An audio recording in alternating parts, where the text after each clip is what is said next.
Hi, we're the StudyBuddy team, and today we're going to be introducing what we did this past semester for our project. So I'm Naman. I'm Eli. I'm Marsha. I'm Vaishnavi. I'm Rishi.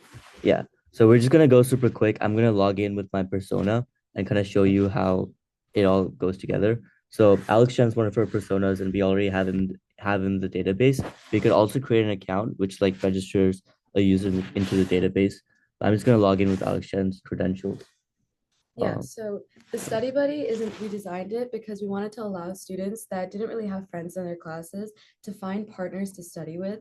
It is a pretty hard thing, so we wanted to really take into account the times that they typically study, the class habits that they have, and the type of depth that they're trying to go into to study for. And so Nama can go more into the features yeah. of our app. So we have a couple of core features. One of them study resources for the user side, one of them study groups, and one of them is like finding partners, right?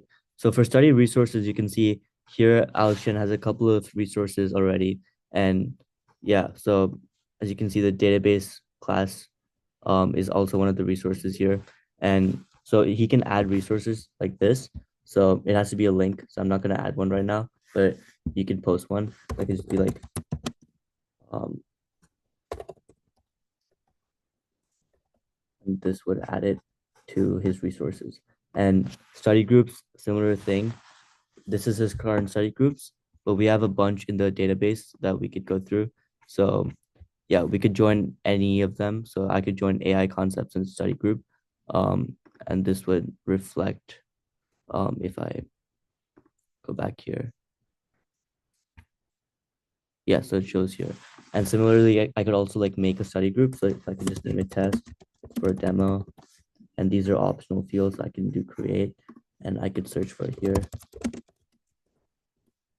It shows up here. So there are two actually. So yeah. Okay. And there's also a finding partners feature. So these are all the available partners Alex Chen can match with. As you can see, there are a lot from our database. So I'm just gonna click connect with a couple of these people. And as you see here, they all show up. And I could also unmatch with them. So this removes them from this list. And the message functionality is not implemented, but this is just like a mock thing. This is like a proof of concept. And yeah, now Vaishnavi is gonna walk you through learning styles and insights. Okay, so the Learning Style Insights page provides personalized learning recommendations through tabs. And so our learning styles here, we can input whatever specific learning styles that the student takes the most information from during their classes. We also have specific study tips based on their preferences for their learning styles. You can also update your preferences for the user, and it's like a drop-down menu, and you can like add them and update them, and it'll show up over here. And if you don't really know your learning style, you can also take an assessment as well. And then I can pass it on to Rishi to talk more about the admin side of things. Hey there. So we know every good SaaS product needs its admin and analytics side of things. So let's look at the admin dashboard.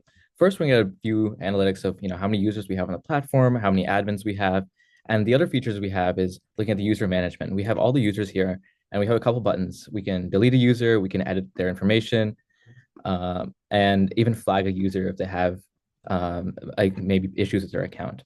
We can similarly do the same with the admins. We can also add users and admins from this panel, just putting their name, email, role, etc.